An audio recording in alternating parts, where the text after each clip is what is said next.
Hello dear viewers, welcome back to my YouTube channel.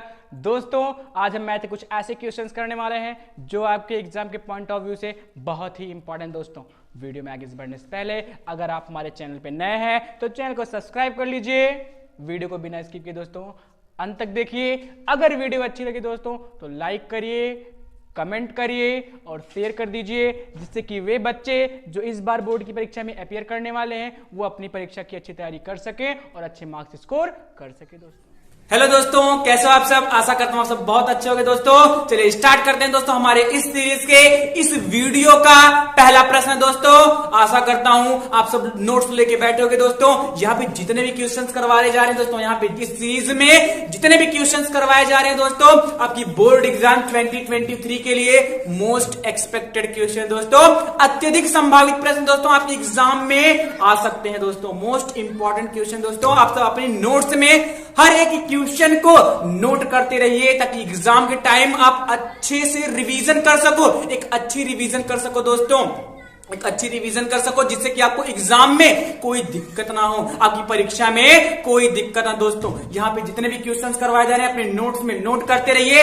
ताकि fast track revise कर सको दोस्तों, आप अच्छे से रिवाइज कर सको, एक ही नजर में सारे क्वेश्चंस को देख सको। दोस्तों चलिए देखते हैं। दोस्तों हमारा पहला प्रश्न है, एक मीनार के आधार से जाती हुई एक रेखा पर आधार से दूरियों ए मीटर और बी मीटर पर स्थित दो बिंदुओं से मीनार की चोटी के उन्नयन कोण एक दूसरे के कोटि पूरक हैं, तो सिद्ध कीजिए मीनार की ऊंचाई √AB मीटर है। दोस्तों क्वेश्चन ने क्या कहा है, क्वेश्चन ने कहा है दोस्तों कि कोई मीनार है, कोई मीनार है, उसके आधार से जाती हुई एक रेखा पर, एक मीनार है उसके आधार से जाती हुई एक रेखा पर दो बिंदु हैं, एक A मीटर की दूरी पर है और एक B मीटर की दूरी पर है। उन दोनों बिंदुओं के, उस मीनार की शीर्ष के, उन दोनों बिंदुओं से मीनार के शीर्ष का उन्नयन कोण एक दूसरे के कोटि पूरक है। दोस्तों एक दूसरे के कोटि पूरक है, सिद्ध कीजिए मीनार की ऊंचाई कितनी होगी, √AB होगी। आपको सिद्ध करना है दोस्तों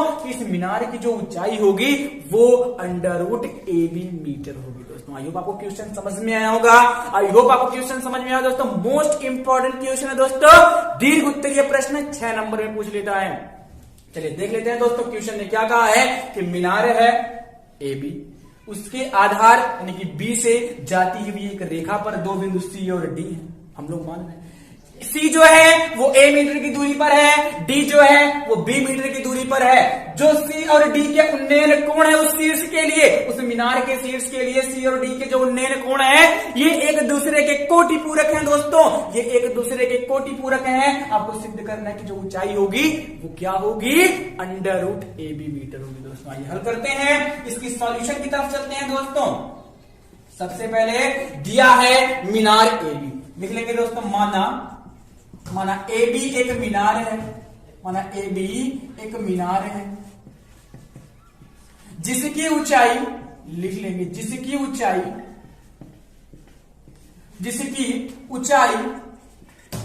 h मीटर, ध्यान दीजिएगा कितनी है, h मीटर है। हमने लिख लिया दोस्तों कि AB एक मीनार है जिसकी ऊंचाई h मीटर है, इसी h बराबर आपको प्रूव करना है √AB मीटर। दोस्तों आइए आगे बढ़ लेते हैं, क्या दिया है, इसके आधार से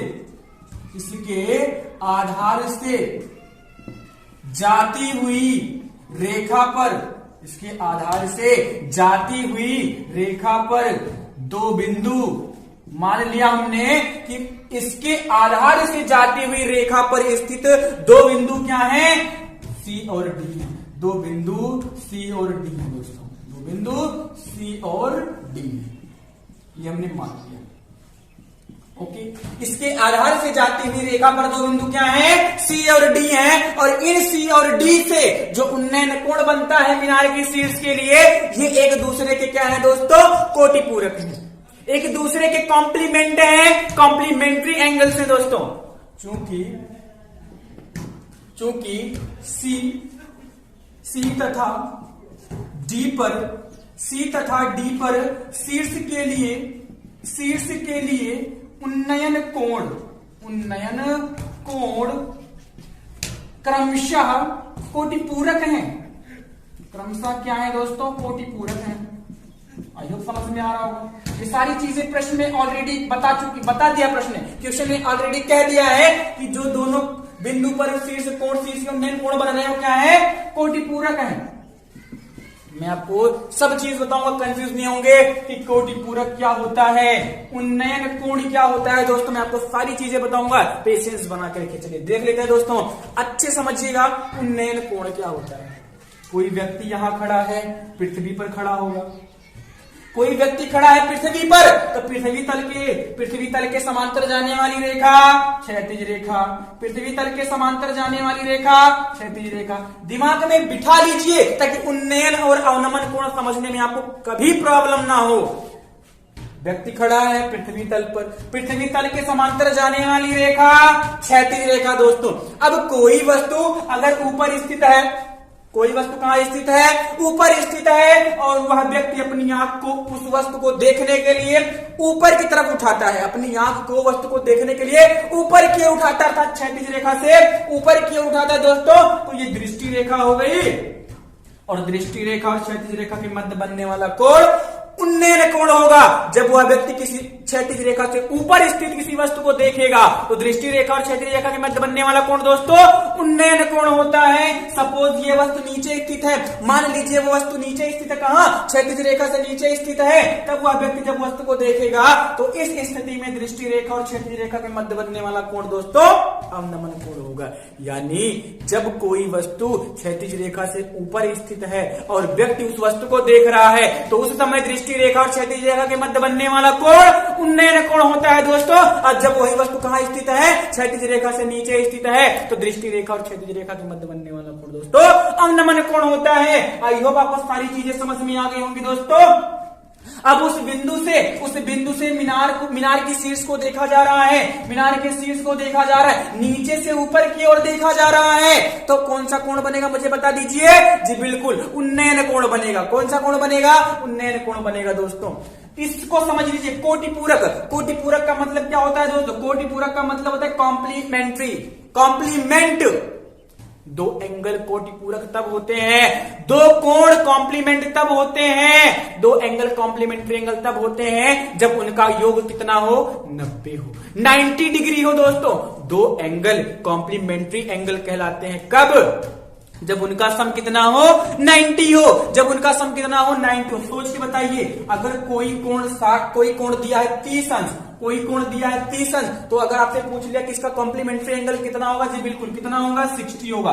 भाई ये दोनों कॉम्प्लीमेंट्री एंगल्स होंगे कब, जब इनका सम कितना हो, 90 हो। अगर दोनों एंगल का सम 180 हो गया दोस्तों, तब वो क्या हो जाते हैं, सप्लीमेंट्री एंगल हो जाते हैं, समपूरक कोण हो जाते हैं। दोस्तों सप्लीमेंट्री एंगल्स हो जाते हैं, समपूरक कोण हो जाते हैं। बट यहाँ पे क्या कहा है, कोटि पूरक है, यानी कि दोनों एंगल्स का सम कितना होगा, कितना होगा दोस्तों, जी बिल्कुल 90 होगा। कितना होगा, 90 होगा। यानी डी पर बनने वाले कोण, सी पर बनने वाले कोण, इन दोनों का योग कितना होगा, जी बिल्कुल कितना होगा, 90 होगा। तो कि कोण क्या है, कोटि पूरक है। क्या है दोस्तों, कोटि पूरक है। चूंकि सी तथा डी पर शीर्ष के उन्नयन कोण क्रमशः कोटि पूरक हैं। माना दोस्तों, माना डी पर उन्नयन कोण, बिंदु डी पर उन्नयन कोण कितना है, मान लिया बिंदु डी पर उन्नयन कोण थीटा है। कितना है मेरे दोस्तों, थीटा है। माना बिंदु डी पर उन्नयन कोण कितना है, थीटा है। तब सी पर कितना होगा मुझे बता दीजिए, तब सी पर कोण कितना होगा, सी पर उन्नयन कोण कितना होगा मुझे बता दीजिए दोस्तों। दो एंगल कोटि पूरक हैं, दो कोण कोटि पूरक है, कहने का मतलब उनका सम कितना है, 90 है। अब डी पर हो गया थीटा, तो सी पर कितना हो जाएगा दोस्तों, 90 से कम। कितना कम, थीटा कोण कम। कितना कम, थीटा कोण कम। जी बिल्कुल, अगर ये 50 होता तो सी वाला 40 हो जाता, अगर ये 60 होता तो सी वाला कोण 30 अंश हो जाता। यहाँ पे आपने थीटा माना है तो सी पर 90 से कम ही तो होगा, क्योंकि दोनों कोण क्या है दोस्तों, कोटि पूरक हैं। आपने मान लिया कि बिंदु सी पर शीर्ष ए के लिए उन्नयन कोण थीटा है, तो सी डी पर उन्नयन कोण, ध्यान दीजिएगा, आपने मान लिया दोस्तों कि डी पर शीर्ष के ए के लिए उन्नयन कोण थीटा है, तो सी पर कितना हो जाएगा दोस्तों, 90 माइनस थीटा हो जाएगा। दोस्तों कितना हो जाएगा, 90 माइनस थीटा। डी पर थीटा तो सी पर 90 माइनस थीटा। आई होप आपको समझ में आएगा दोस्तों। आइए आगे बढ़ लेते हैं। हमें क्या प्रूव करना है? हमें तो प्रूव करना है कि मीनार की ऊंचाई √AB मीटर। आई होप यहां तक सारी चीजें आपको समझ में आई होंगी दोस्तों। आप यहां तक आपको सारी चीजें समझ में आई होंगी दोस्तों। आइए आगे बढ़ लेते हैं। आइए आगे बढ़ लेते हैं दोस्तों। दो त्रिभुज बन रहे हैं, समकोण त्रिभुज बन रहा है। भाई मीनार जो है सीधा होगा, लंब होगा, तो दो समकोण त्रिभुज बन रहे थे। ले लीजिए बड़ा वाला त्रिभुज, ले लीजिए त्रिभुज ए बी डी में, त्रिभुज ए बी डी में tan थीटा कितना कोण बन रहा है दोस्तों? ए बी डी कितना कोण बन रहा है? डी के लिए थीटा कोण बन रहा है। तो tan थीटा बराबर क्या होता है? tan थीटा बराबर दोस्तों किसी समकोण त्रिभुज में जो 6 त्रिकोणमितीय अनुपात होते हैं दोस्तों, किसी समकोण त्रिभुज में अगर उनके त्रिकोणमितीय अनुपात के बारे में बात करेंगे तो साइन थीटा लंब बटे कर्ण, कॉस थीटा आधार बटे कर्ण, टेन थीटा लंब बटे आधार, कॉट थीटा आधार बटे लंब, टेन का उल्टा सेक थीटा कर्ण बटे आधार, कॉस का उल्टा और कॉसेक थीटा कर्ण बटे लंब दोस्तों साइन का उल्टा। टेन थीटा बराबर लंब बटे आधार। लंब कितना है दोस्तों? ए बी है। भाई कोण के सामने की भुजा लंब ए बी है। आधार क्या हो गया? BD हो गया। आधार क्या हो गया? BD।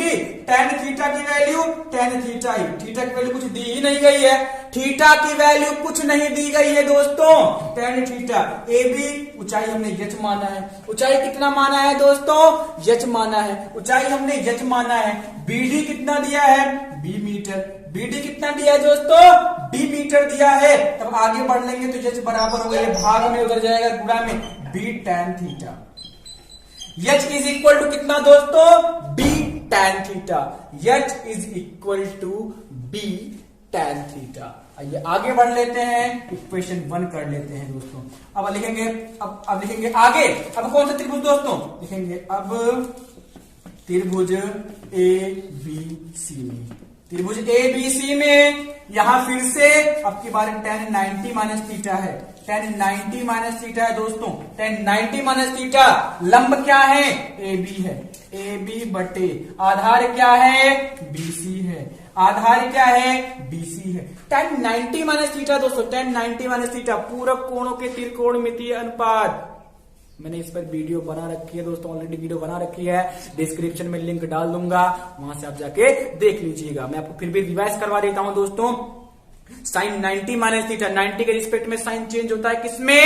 कॉस में। सब पहले एंगल, सब पहले क्वाड्रेंट में है दोस्तों, फर्स्ट क्वाड्रेंट में है। Sine 90 minus theta cos theta, cos 90 minus theta sine theta. First quadrant में all positive, all trigonometric ratios are positive. Sine 90 minus theta cos theta, cos 90 minus theta sine theta, tan 90 minus theta cot theta, cot 90 minus theta tan theta, sec 90 minus theta cosec theta और cosec 90 minus theta दोस्तों sec theta होता है। यहां पे क्या दिया है? tan 90 minus theta तो कॉट थीटा हो जाएगा। कॉट थीटा AB H है, BC A है, यहां से H बराबर मिल जाएगा A कॉट थीटा दोस्तों, A कॉट थीटा। योग समझ में आया होगा? A cot theta is equal समीकरण 2। फर्स्ट पहले त्रिभुज ABD से H बराबर B tan थीटा, दूसरे त्रिभुज ABC से H बराबर A कॉट थीटा। हमें क्या प्रूव करना है? हमें प्रूव करना है कि उसकी ऊंचाई जो होगी दोस्तों √AB मीटर होगी। कोई दिक्कत नहीं है। इक्वेशन 1/2 समीकरण 1 और 2 का गुणा करा देंगे तो H इंटू H हो जाएगा H square. H into H क्या हो जाएगा दोस्तों? H स्क्वायर हो जाएगा। यहां क्या हो जाएगा? AB tan theta into cot theta. याद कर लीजिए, ध्यान दीजिएगा दोस्तों। A और B, AB tan theta multiply करा रहे हो, H का H में होगा H स्क्वायर, A का B में AB tan theta cot theta, कोई दिक्कत नहीं है। H square is equal to AB। यहां पे हम लोग डायरेक्ट कितना लिखेंगे? 1। कितना लिखेंगे दोस्तों? 1 लिखेंगे। 1 क्यों लिख दिया दोस्तों? समझिए, tan थीटा बराबर लंब बटे आधार, tan थीटा बराबर लंब बटे आधार। बहुत इजीली मैं बताता हूं, tan थीटा बराबर लंब बटे आधार दोस्तों, और cot थीटा बराबर आधार बटे लंब, लंब से लंब, आधार से आधार कैंसिल, कितना बच गया? 1। कितना रखा हमने? 1 रखा। ऐसे ही दोस्तों जब आपको साइन इंटू कॉसेक मिल जाए आंसर 1, कॉस इंटू सेक मिल जाए, आंसर 1। tan इंटू कॉट मिल जाए, आंसर 1। कोई दिक्कत किसी को नहीं होनी चाहिए दोस्तों। चलिए आगे बढ़ लेते हैं। ये इस पर ढल जाएगा, अंडर रूट बना देगा, h is equal to under root A B meter, h is equal to under root A B meter. यही आपको प्रूव करना था दोस्तों, यही आपको प्रूव करना था। आई होप सारी चीजें समझ में आएंगी दोस्तों। एक बार मैं रिवाइज करवा देता हूं। क्वेश्चन ने क्या कहा था दोस्तों कि एक मीनार है, एक मीनार है, उसके आधार से जाती हुई रेखा पर स्थित दो बिंदु हैं, जो जिनसे उन दोनों बिंदुओं से मीनार के शीर्ष का उन्नयन कोण क्रमशः कितना है दोस्तों, दोनों कोटि पूरक है। उन्नयन कोण उन दोनों बिंदुओं से क्या है, कोटि पूरक है। तो सिद्ध कीजिए मीनार की ऊंचाई under root A B meter होगी। फिगर बन गया क्वेश्चन के अकॉर्डिंग। हमने ले लिया कि मीनार है ए बी, h मीटर ऊंचाई है। मीनार की ऊंचाई कितनी है, h मीटर। मीनार के आधार से जाती हुई रेखा, एक ही तरफ दोनों रेखा मान लीजिए, एक ही बिंदु, एक ही तरफ दोनों बिंदु हैं। सी पर ध्यान दीजिएगा, सी जो है वो a मीटर दूरी पर है, d जो है वो b मीटर की दूरी पर है। d पर उन्नयन कोण हमने, चूंकि दोनों कोण कोटि पूरक है, कोटि पूरक का मतलब दो कोण 90, दोनों कोणों का सम कितना होना चाहिए, 90 होना चाहिए। तो आपने एक थीटा मान लिया तो दूसरा 90 माइनस थीटा हो जाएगा। भाई दोनों का सम 90 होना चाहिए ना, एक थीटा तो दूसरा 90 माइनस थीटा हो गया दोस्तों। ये समझ में आया होगा। आगे बढ़ लेते हैं। त्रिभुज ए बी डी हमने ले लिया, tan थीटा बराबर लंब बटे आधार h बटे b, h बराबर b tan थीटा। त्रिभुज ए बी सी में tan 90 माइनस थीटा, h बटे a, h बराबर a cot theta. tan 90 minus theta cot theta, h बराबर a cot theta. Equation 1 into 2 कर दिया, h का h में h स्क्वायर, a का b में a b, tan का cot में tan इंटू cot हो गया। tan इंटू cot बराबर 1 हो जाएगा, यहां से देख लीजिएगा। tan बराबर लंब बटे आधार, cot बराबर आधार बटे लंब, कट जाएगा, 1 बच जाएगा दोस्तों। h स्क्वायर बराबर a b, h बराबर under root A B meter. ये तो प्रूफ करना था। आइए सारी चीजें समझ में आएंगी दोस्तों, कर लीजिएगा दोस्तों।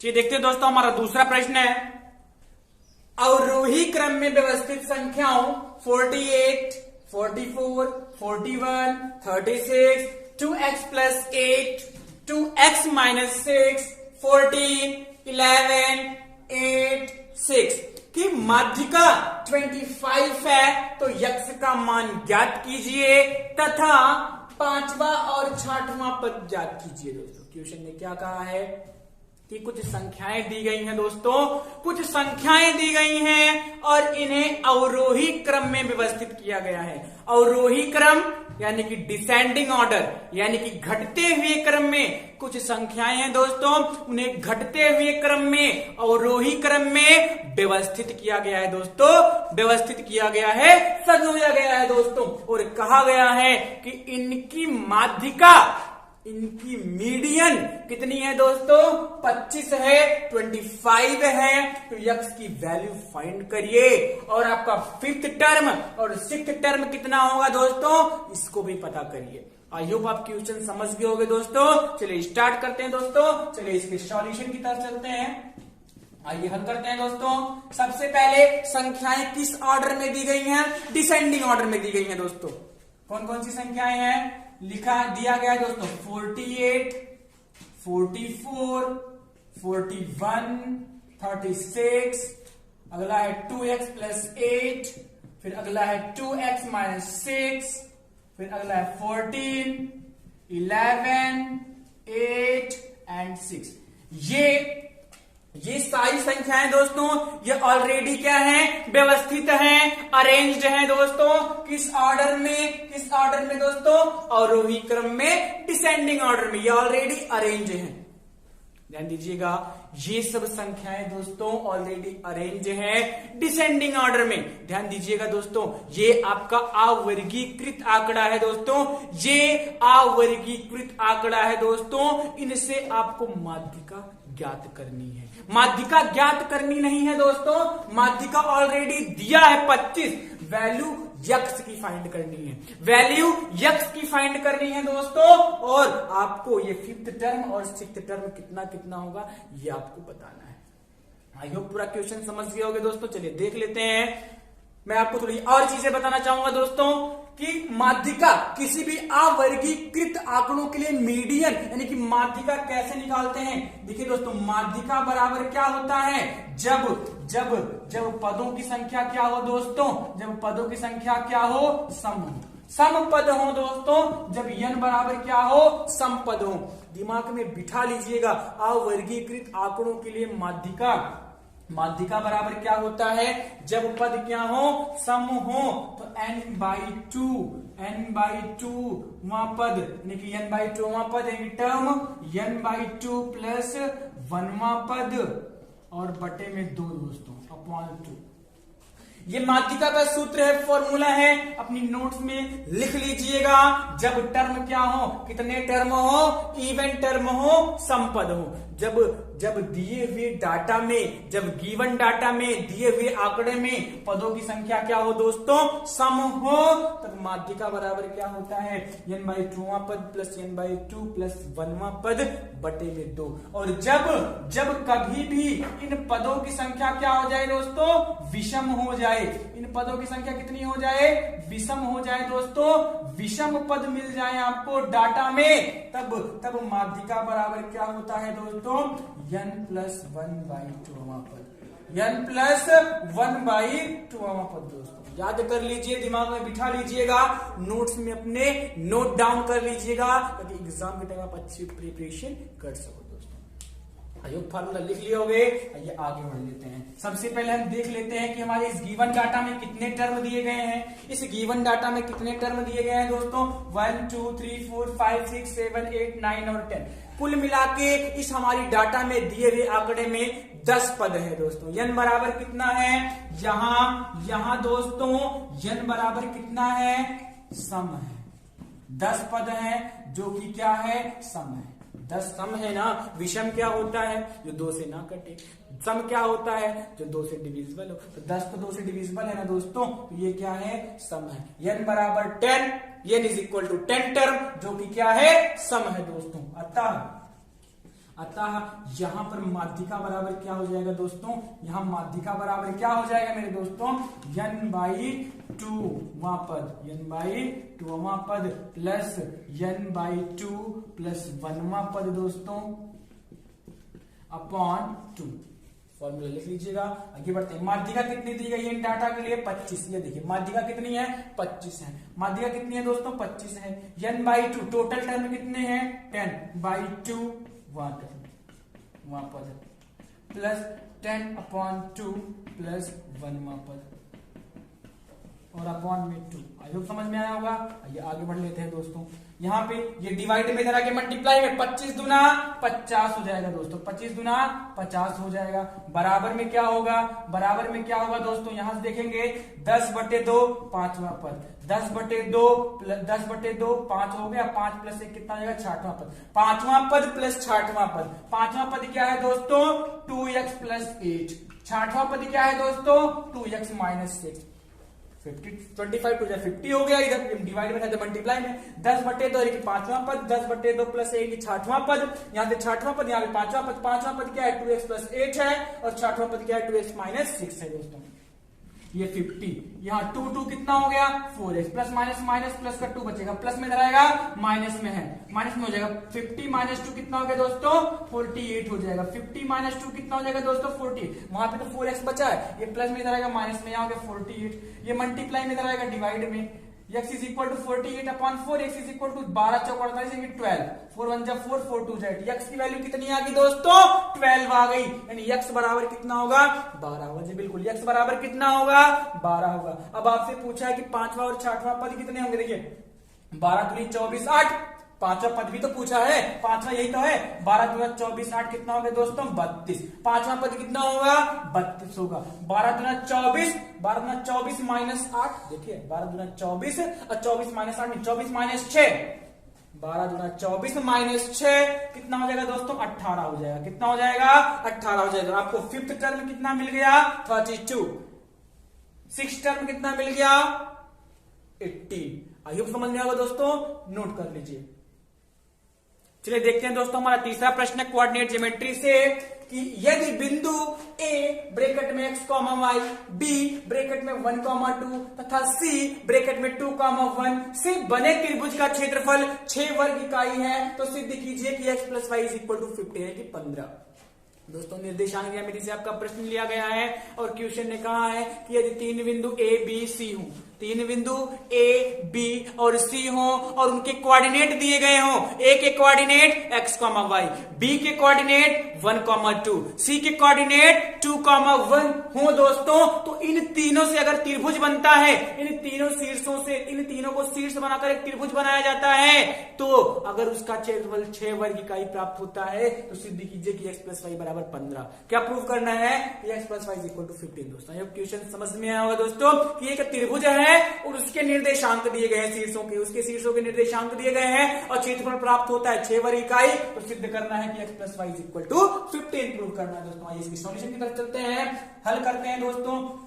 क्या दिया है? 3 पॉइंट ए बी और सी, ए का कोऑर्डिनेट x, y, बी का कोऑर्डिनेट 1, 2, सी का कोऑर्डिनेट 2, 1, x का ए का निर्देशांक दोस्तों, ए का निर्देशांक x, y, बी का निर्देशांक दोस्तों 1, 2, सी का निर्देशांक दोस्तों 2, 1 दिया है ऑलरेडी। याद रख लीजिए दिमाग में, इन तीनों से एक त्रिभुज बनता है और जब किसी त्रिभुज के शीर्ष पता हो, उसके निर्देशांक दिए हो, तो त्रिभुज का क्षेत्रफल क्या होता है मुझे बता दीजिए। जी बिल्कुल, जब किसी त्रिभुज के तीनों शीर्ष दिए हो, उन शीर्षों के निर्देशांक दिए हो दोस्तों, तो उस स्थिति में त्रिभुज का क्षेत्रफल क्या होता है? 1/2 x1 ब्रैकेट में y2 minus y3 plus x2 bracket में y3 माइनस y1। याद कर लीजिएगा, दिमाग में बिठा लीजिएगा, नोट में लिख लीजिए दोस्तों, ताकि आप एग्जाम के टाइम रिवाइज कर सको, एग्जाम के टाइम दोस्तों रिवाइज कर सको। जब किसी त्रिभुज के तीनों शीर्षों के निर्देशांक दिए हो, तो उस स्थिति में त्रिभुज का क्षेत्रफल क्या होता है दोस्तों? 1/2 ब्रैकेट में x1 फिर और ब्रैकेट में y2 minus y3 plus x2 bracket में y3 minus y1 plus x3 bracket में y1 माइनस y2। दोस्तों याद करने का तरीका देखिए, 123 231 312, 123 231 312, 123 231 312। आगे वाला term x y y, x y y, x y y। याद कर लीजिएगा कि दो वायु के बीच में माइनस लगा दीजिएगा और यहाँ पे प्लस लगा दीजिएगा और ये सब ब्रैकेट में कर दीजिए, बस खत्म, बन गया ना फॉर्मूला। यानी 1/2 आगे 1/2 लगा दीजिएगा, 1/2 x1 ब्रैकेट में y2 minus y3 plus x2 bracket में y3 minus y1 plus x3 bracket में y1 माइनस y2। बन गया ना फॉर्मूला। आई होप आपको समझ में आया होगा, याद कर लीजिएगा दोस्तों। आइए आगे बढ़ते हैं।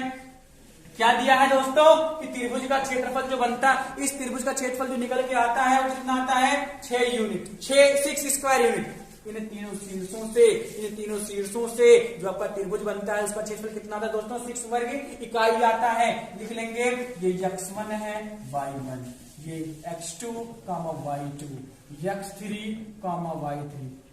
डिनोट कर लेंगे x1 y1 x2 y2 x3 और y3। दोस्तों आइए आगे बढ़ लेते हैं। 6 ये देखिए 6 इज इक्वल टू क्या हो जाएगा? 1/2 ब्रैकेट में x1 कितना है?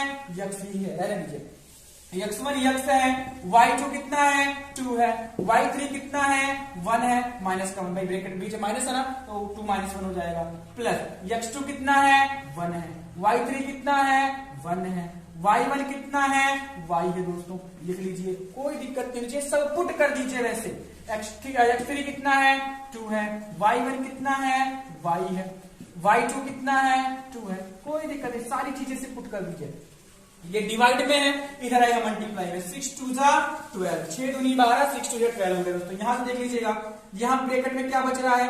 x 2 में से 1 गया, 1 बचेगा, x × 1 हो गया, फिर plus 1 × 1 minus y, 1 × 1 minus y, तो 1 का 1 में होगा plus 1, plus minus minus minus y हो गया। दोस्तों आगे बढ़ लेते हैं, 2 का y में होगा 2y, 2 का 2 में होगा दोस्तों 2 2 4, लेकिन प्लस माइनस माइनस हो जाएगा। हमने क्या कर दिया? अंदर मल्टीप्लाई करा दिया दोस्तों, डिवाइड में था, इधर आएगा मल्टीप्लाई में, 6 2 12 हो गया। x देखो 2 में से 1 जाएगा, 1 बचेगा, x × 1 बचेगा, 1 का अंदर करेंगे प्लस 1 × 1 1 बचेगा, plus minus minus 1 into y, y हो जाएगा, 2 का वाई में 2y, 2 2 जा 4, प्लस माइनस माइनस माइनस 4 हो जाएगा। आई होप समझ में आया होगा। ये आगे बढ़ लेते हैं दोस्तों, यहाँ पे हो गया 12, यहाँ क्या हो गया, x बन जाए x हो गया, यहाँ पे प्लस का 1 है माइनस का 4 है, plus minus minus plus minus minus 1 में से 4 जाएगा, माइनस का 3 बचेगा भाई, 1 minus 3, 1 minus 4 minus 3, minus y plus 2y, plus minus minus 2y में से 1y जाएगा, 8y बच जाएगा दोस्तों। आई होप समझ में आया होगा। ये आगे बढ़ लेते हैं, ये माइनस में इधर आएगा प्लस में, यानी बच जाएगा x plus y is equal to 12 plus 3, x plus y is equal to 12 और 3 कितना हो गया दोस्तों, 15 हो गया। x प्लस वाई बराबर कितना हो गया, 15, x प्लस वाई बराबर 15 प्रूव। यानी कि यदि 3 शीर्ष दिए गए हों किसी त्रिभुज की किसी त्रिभुज के शीर्षों के रूप में ABC किसी त्रिभुज के शीर्ष हों और उनके कोऑर्डिनेट x, y, 1, 2, 2, 1 अगर दिया हो और उसका क्षेत्रफल अगर 6 वर्ग इकाई आ रहा हो तो हम आराम से उसका जो x plus y equal 15 prove कर सकते हैं दोस्तों। आई होप समझ में आया होगा, नोट कर लीजिए। Thank you very much. अगर वीडियो अच्छी लगे दोस्तों तो लाइक कर दीजिए, कमेंट कर दीजिए, शेयर कर दीजिए दोस्तों, ताकि और बच्चे इसका लाभ ले सकें जो इस बार बोर्ड की परीक्षा देने वाले हैं 2023 में, जो बोर्ड की